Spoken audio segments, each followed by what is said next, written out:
Hey everyone, and welcome to the show. Today we are super excited to sit down and visit with Reed Goodman.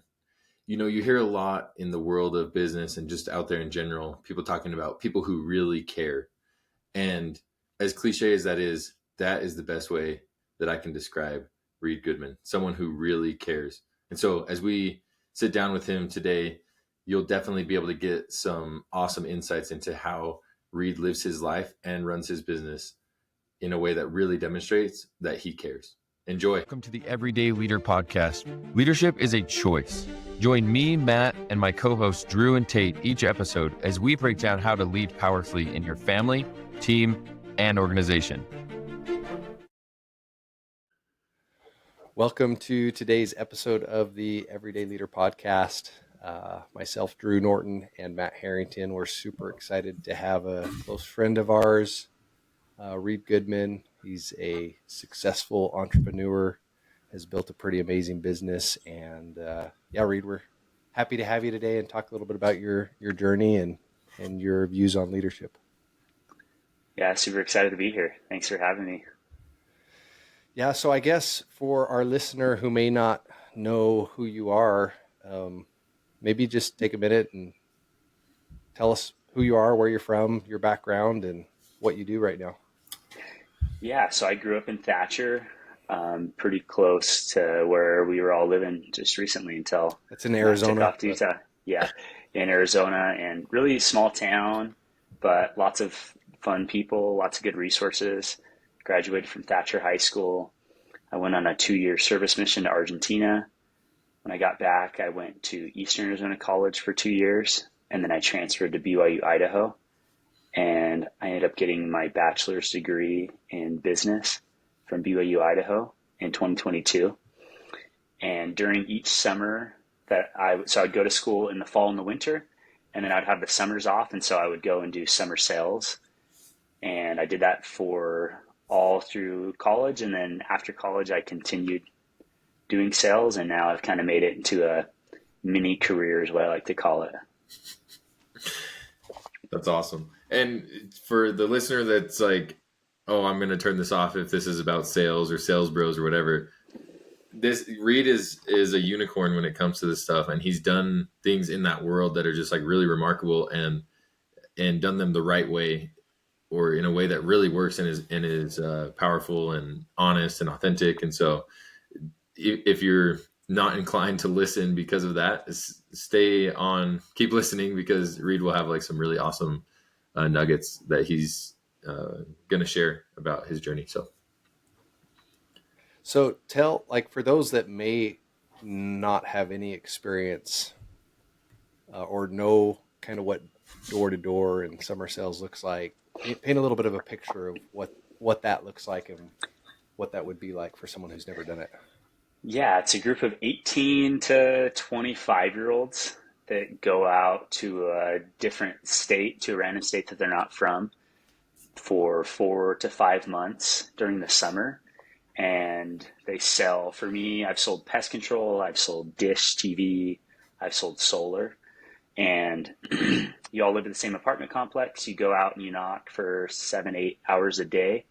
You do that Monday through Saturday, and you work really, really, really hard in the summer. And then if you do really well, you don't have to work the rest of the year. And so kind of the sales pitch that they always give you is that you don't have to work, and you can focus on going to school, you can focus on dating, you can have fun with your friends during the school year. And then you just work really hard in the summertime. Yeah, and some of our listeners probably know this about me. I have a similar background. And in fact, that's I knew who Reed was before, but like how I got to know Reed is I was trying to recruit him to come work with me when I was doing door-to-door sales. And that's kind of where our relationship started and where we became friends. So. Yeah, Reed, tell us a little bit about like how did you start before your mission? Did you sell before your mission or just after? No, just after. You're still like a 21-year-old kid though, or whatever, selling during the summers, knocking doors. Tell us a little bit about just like the journey. Like, how did you view it back then? What was challenging for you back then? And how has that shifted, or how have you grown in that over the years? Yeah, I totally used to view it as just like a summer job, just something where I would, yeah, just like that. Like how people pitched it to me was, oh, yeah, you'll go out for a couple of months. You do it for one, maybe 2 summers. It's really super hard, so you won't want to do it after that. And I had some really good success early on. And honestly, I thought it was really good success looking at what people do nowadays. Like, it actually wasn't anything crazy. I made $11,000 my first summer, and I You're came rich. back. Yeah, and I told people, I'm like, yeah, I made $11,000, and people like didn't believe me. I'm like, do you want me to like show you my pay stubs? Like, what? I did, but I viewed it just as like a summer job. And then when I went to college, that's when someone told me, they said, hey, Reed, what if you did this as a mini career? You're really good at this. And so that's kind of where I get that phrase, like the mini career. And so now I look at it more as an opportunity to, we talk about leadership a lot, and I've talked to you guys a ton about this, but I just don't know of any other job that could give you the leadership opportunities that this job can give. I mean, people ages 18 to 25 are so moldable and so willing to try new things and so excited about life. And a lot of people are going to sell either way. And I've just been really passionate about giving people a really good experience in sales. Like you talked about at the beginning, Matt, like there are a lot of people that do sales the wrong way. And pretty early on in my first summer, I was like, I wonder if you could be successful and do it the right way. And I've kind of like set that as like my personal journey is I want to be successful and I want to keep my values as high as I possibly can throughout the whole process and still sell and manage and train in a really effective way. Yeah. Yeah. And for those that may not realize what Reed's saying, if you're listening to this, there's sometimes a stigma in this world that to do well in this industry, you've got to be willing to blur the lines, maybe not be honest, say whatever it takes to get the sale. And unfortunately, there are those that treat this industry that way. I feel like there's been a little bit of a growing movement in the industry to bring more integrity into this space and into this world. And yeah, you've been a good example that, hey, you can be honest and do this the right way and be successful at it. Yeah. Reed, tell us a little bit more about that, like about when that became clear to you and how did your relationship with sales or being a salesman, did it change or has it changed over the years? Tell us a little bit about that. Yeah, it's funny. When I was in college, people would say, what do you do for work? And I would say everything other than what I actually did. Like kind of mowed lawns. I kind of do this. I kind of like, and I'm just beating around the bush. I never wanted to be a sales bro. And even that, like when you said that at the beginning, Matt, like that, like actually gave me like a weird feeling. Like, oh yeah, just not another sales. Like I don't like, there's a lot about door to door that honestly I don't like. And I try to like separate myself from, and just like, there's a lot of the stigma around sales that, yeah, I've tried to change. Now I'm like totally on board and people ask me about it. And I'm like, yeah, I do summer sales, or I, built a company through doing door to door. And I love that reaction where people are like, oh, wow, you don't seem like that type of person. And I'm like, I love that. That's like the biggest compliment. Thank you. Yeah, that's awesome. I love that. So tell our listener, okay, what are you started by going out, then you started running teams, and what about now? Yeah, that's the thing about sales that I really like is there's just that natural progression. So no one ever caps you. We're full commission. And so it's really nice. Every single year you can build a bigger team. You can go out and sell more. So there's no cap, which is really nice. After doing sales for other people for 7 years, this past year was really, really exciting because I decided to start my own company, and I was able to integrate all of the knowledge that I had built from door-to-door sales over those past 7 years. And so I own a pest control company in New Mexico, and we built it probably 80% from door-to-door sales and then 20% from word of mouth this year, which was really exciting. So we were able to grow really, really quickly as far as like a service-based industry goes, because we were able to kind of merge those two things together. So I'm super grateful for the things I learned over the past 7 years. And then it's fun to be able to put those into a business that I'm really passionate about. Yeah, that's awesome. Tell us a little bit about your team and what I have insight that not a lot of other people have. I remember one of the things that you recognized was like that a lot of times in the door to door world, it's like, well, you as the leader, you got to just go sell, like sell more than everyone, show everyone the example. And I remember you realizing like, yeah, that doesn't really work because then I'm not supporting my team. So talk to us a little bit about like how you've taken a different approach than most of the industry with your team. Yeah, well, so every year I felt like that, where I was and pretty much most teams that I was on, I was the guy that would sell the most and, set the example. And, you always hear as a leader, like, don't tell someone to do something that you're not willing to do. And so I was always out there, first guy to knock, the last guy to knock, working really hard, which I think was good, for the time that I was there. This past year was really interesting because I had so much more on my plate just with the ownership of the company and having to run the team and all those kinds of things. I came to you, Matt, and I was like, man, I have so much on my plate and I don't feel like I'm pouring into the guys as much as I should be. And you said this phrase that I'll never forget. You said, what if you put we over me? I was like, what do you mean? You're like, what if you put the team as a collective whole over you? I'm like, I love that idea. And so that day totally shifted the mindset that I had towards the business. Cause I had a pretty reluctant feeling towards the business. And this was about a month and a half in.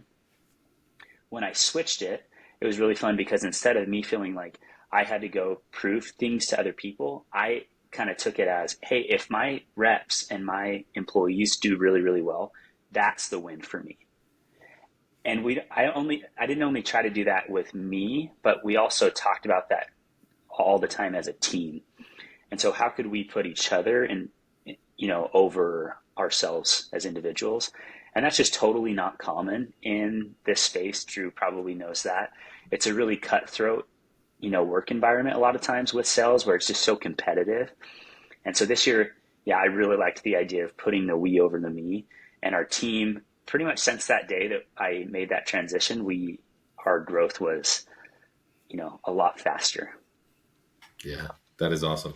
I learned that from Ken Crenshaw from the Arizona Diamondbacks, by the way. And so I was glad to be able to just pass that along. Thank you, Ken. Awesome. Well, so what was it like, Reed, going from, hey, I'm a top guy working for people to, all right, now I'm the guy that owns this and has all the responsibility. Like, any challenges that you've had so far with that? Anything scary? Like, tell us what, like, the emotions you went through in making this big jump or change, because I think it is a big jump. Yeah, it was a really big jump. I think during the 7 years that I was selling for other people, I always had other people I could rely on, thinking, oh man, if, kind of for the good and the bad, like if things go great, it's because they helped with a lot of things. But if things go bad, also it's like totally not fully my responsibility is how it's easy to think. And then this year it was like, wow, like I actually control so much of this thing. Like I control the experience. And so I feel like I had a lot bigger of a weight. And a lot of the people that we had were some of my really, really, really good friends. And so I felt like a tremendous amount of responsibility to make sure these guys had a really good experience, both with the company and with sales. And so it was a fun challenge. It definitely pushed me more than any other summer has pushed me so far. But I felt really good coming out on top. Yeah. Yeah. What have been the biggest like lessons you've learned moving into this role now? So when we started the company, kind of the idea was that we have a branch manager that would live out full time and handle all of operations. And we found this really awesome guy. I met him lots of times. He'd worked with, some of the other guys that I worked with for years in the past. And it seemed like a really good fit. And it was about that time actually when we talked about it, but it was about a month and a half in where he started getting cold feet about it. And so long story short, he ended up leaving. And so I had never done operations before for pest control companies. I had just strictly done sales. And I found myself without a branch manager with 8, 9 technicians, 20 sales reps, me having to be responsible for a lot of the operations. And so that was a huge learning curve for me, where I was trying to keep the ship afloat, where we're in our busy season with, the summer. And there were some days we added 75 new customers in one day. And so I mean, this ship was going, and I didn't want it to stop. So that was a huge learning curve for me. And luckily, I had some really awesome people that I could lean on, and that helped me out a bunch. But yeah, that was something I didn't anticipate for sure. Yeah. Hopefully you've gotten a new operations manager. We do, and he's incredible, amazing. Yeah, everything Awesome. happens for a reason. We're super lucky to have him. Yeah. Well, what would you say to someone who finds themselves in a similar situation, like where they all of a sudden have, like, let's say something shifted in their family or in their business or in their job, the circumstances present a lot more responsibility or maybe a lot more weight or a lot more challenge than they had previously. It's like, yeah, what got you through it? Like, what did you believe, or what did you stick to, or yeah, how did you keep showing up as a leader even though it was a challenge? So I like, the idea of like having a bank account and having all the things that you've done that have been hard, that have been deposits into the bank account. So then when you need to make a withdrawal like that, when something pops up that's not anticipated, and you need to take, there's so many cool experiences that you've had over the years that build you the confidence that you can take out. So what would I say to someone that's feeling like that? Like, build your bank account as big as it can be, because there will be times when you have to do withdrawals. We have a phrase on the doors, which is really awesome, that one day can change your week, and 1 week can change your month, and 1 month can change your summer. So you just never know. Like, that next contact, Matt and Drew, you guys are both really, really good at like connecting with people and having contacts. You could be going through a really hard part in your business. You might be one contact away from changing your quarter, changing your year, changing, the next 5 years of your business. So build up that emotional bank account, and just know that when you have to take those withdrawals, it could just be one day that could change things for the better. Yeah, I love that. That's so good. And look, that's a choice for all of us, right? Like, you get to choose to believe that that's true, like that you are close, like that it's worth continuing to climb, to move forward. It's awesome. Yeah, Reed, tell us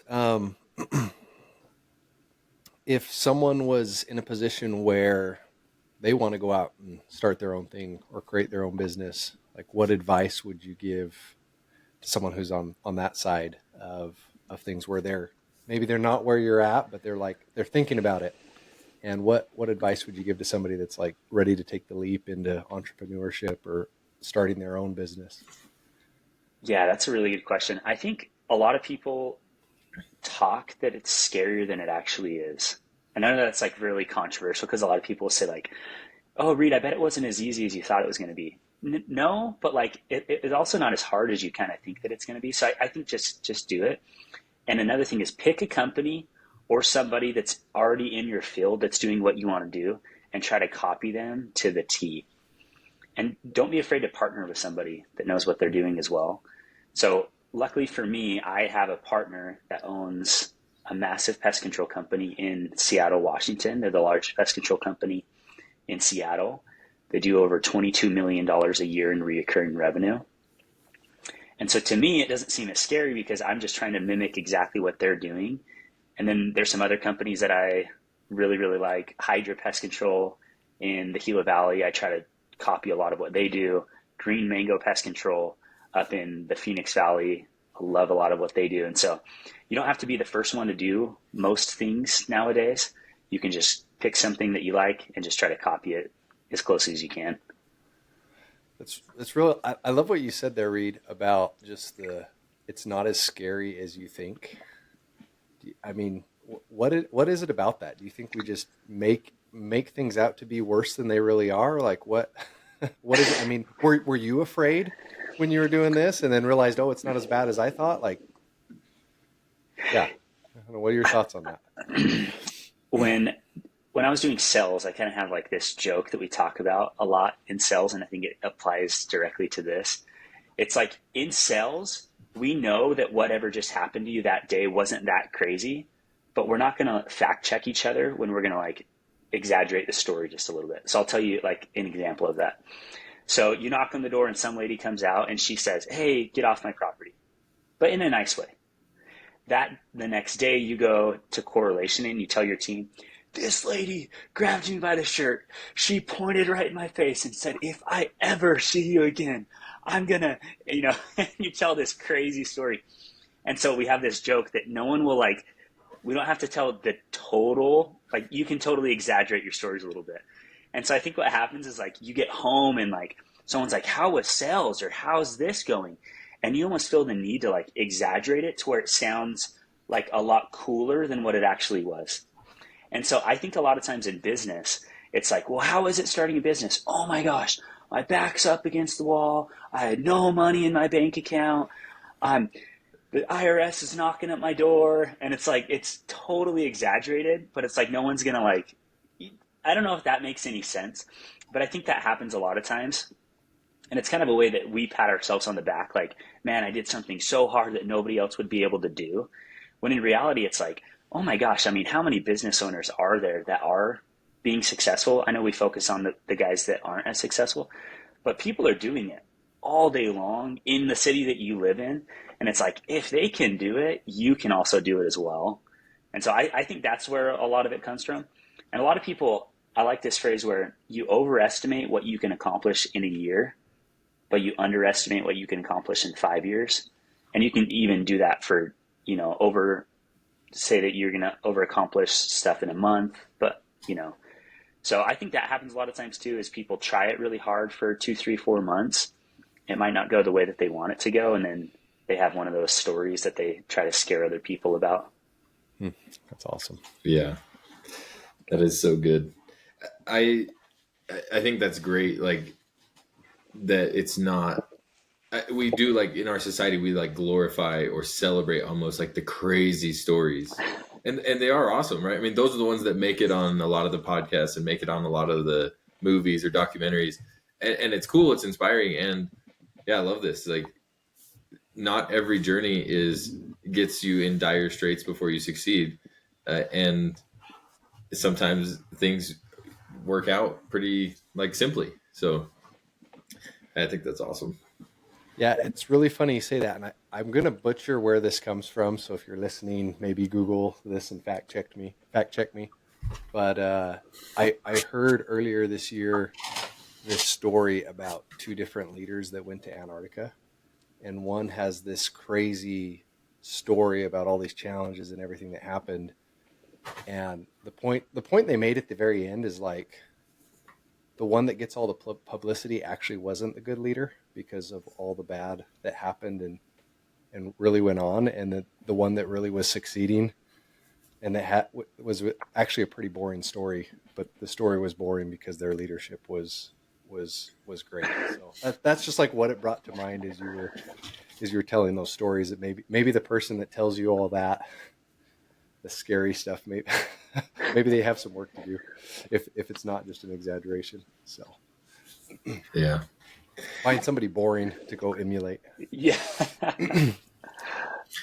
One other thing, Reed, that I think it'd be cool to hear your perspective on, like especially working with a lot of younger guys, younger people, younger team members.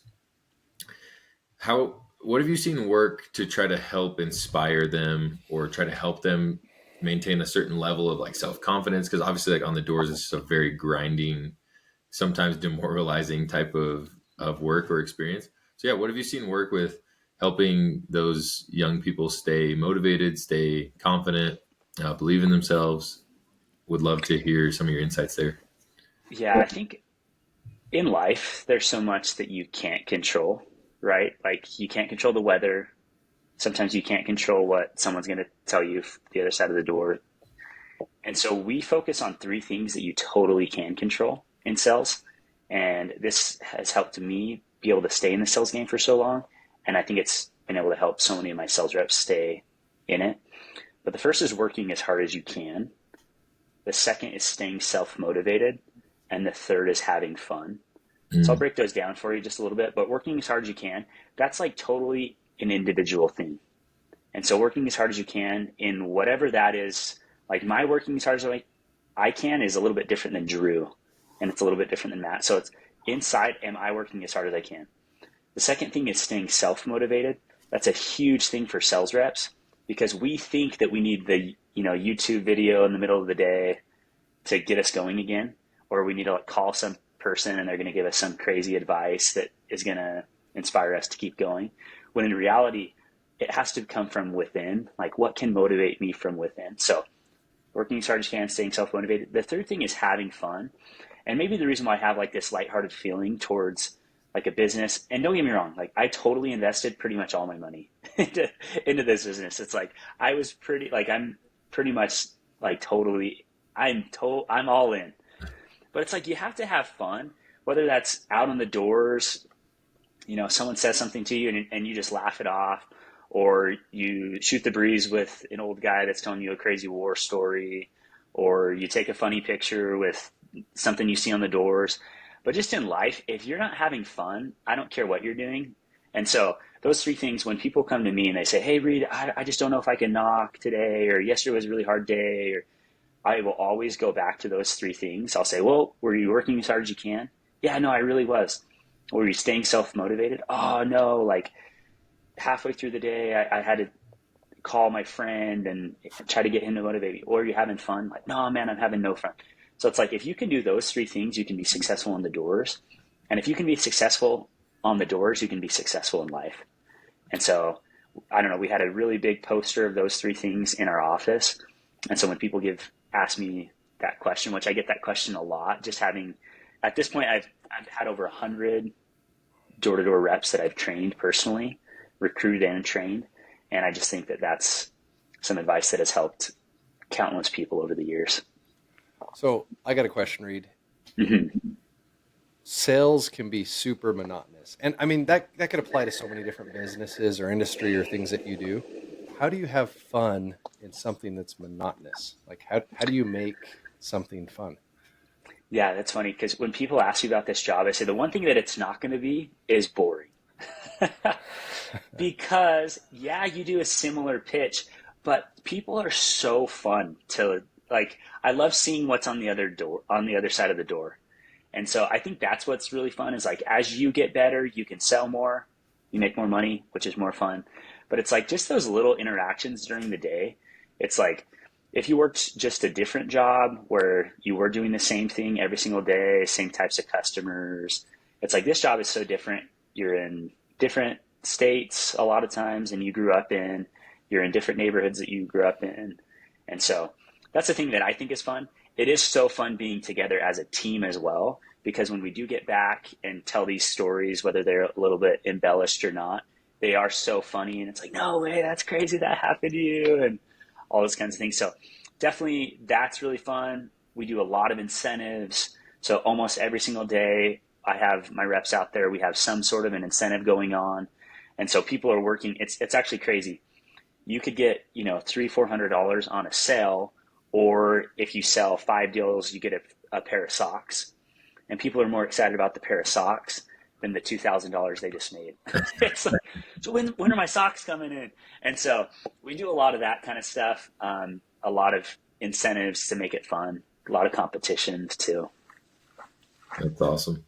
Yeah, I feel like there's just such a valuable lesson in that, with like, you can, like, having fun is a choice, right? So often we just think like, well, I'm not, like, fun is not happening to me, so I'm not having fun. It's like, well, you can choose to have fun or create joy in really anything if you choose to. And yeah, I mean, I feel like if you're going to stay in door to door, like, you had to have figured that out. Totally. So Yeah, I remember, Reed, us having conversations of, you get to the end of the summer and you always say, this is the last time I'm ever going to do that again. Exactly. So the fact that you're still doing it shows you're able to find the fun every year. yeah, Totally. And yeah, I mean, and that's the thing too, is like, don't commit to something super long term. I always think, do it for a little while, do it for a summer, do it for a couple months, do it for a year. And then I like to use the word reevaluate. And so do it as hard as you can for a short amount of time. And that could be in business too. Hey, I'm going to go really, really hard at this business for 2 years, and then I'm going to reevaluate. That doesn't mean that you're going to give up, but that's just going to mean that you're going to, potentially have to shift things. But if things are going well, you reevaluate, and then you keep going. Reevaluate, keep going. So yeah. No, I think that's great. Work as hard as you can, put forth the effort. What was your second one? Find Stay self-motivated. Motivation, like find what motivates you and stay self-motivated, and then have fun. Like that's great advice for life as well as sales. Well, thanks so much, Reed, for joining us today. This has been awesome. Any final thoughts, tips, insight for our listeners who are looking to show up as leaders in their life every day? There's a quote I really like from Clayton Christensen. I don't know if you guys are Clayton Christensen fans, but he says that leadership is the most noble profession. And what he means by that is that more leaders have saved lives than doctors in the world. And that leadership, when you look at it like it could change someone's life forever, you look at it a little bit different. And so when people come and work with me and I have an opportunity to have leadership over them, I take that as a pretty serious thing, to where I'm like, hey, I could really have an opportunity to impact these people in a positive way. So if you're already a leader, just realize that's a super noble profession. It doesn't matter what your product is, what your service is. You know, it could be killing bugs. I don't care what it is. It's a noble profession if you're in leadership.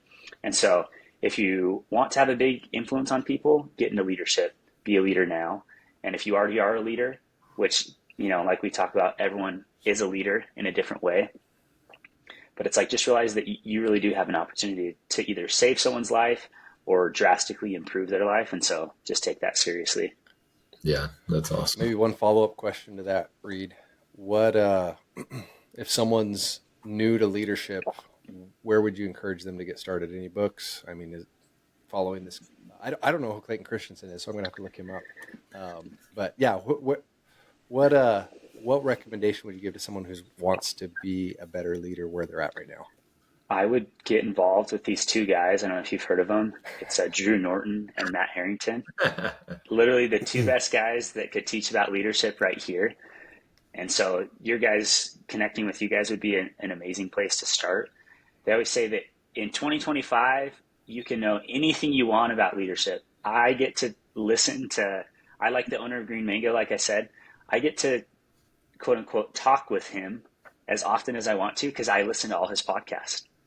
And so find someone that you're interested in, that you're excited about, and read their books, listen to their podcasts, watch their YouTube videos, because people are very, very, very open. And to go back to your point, Drew, I feel like in this day and age, people are so open with what they've learned and they want to share with people. And so a book, that book that I was talking about is How Will You Measure Your Life by Clayton Christensen. And so awesome book, teaches about leadership and also teaches about just the important things of life. And so that's a good place to start, and then get involved with you guys as well. Appreciate that. Yeah, thanks, man. We'll pay you later for saying that. Yeah. No, and all joking aside, thanks for being on, Reed. And truly, like, for our listener, we really do strive to bring on people onto this show that are out being leaders. And Reed is that in every sense of the word. And so thanks for coming on and sharing what you've shared with us today. It's really meaningful. Thank you, guys. I appreciate having me on. It's been fun. Awesome. Well, thanks for listening today to the Everyday Leader podcast, and today's the day. Thanks for joining us on the Everyday Leader podcast. If you're ready to take your leadership journey even further, subscribe to our weekly newsletter for more insights and practical tips. And don't forget to connect with us on Instagram to stay a part of our growing community. Just follow the links in the show notes. If this episode impacted you, please help us spread the word and share the link with a friend from wherever you're listening.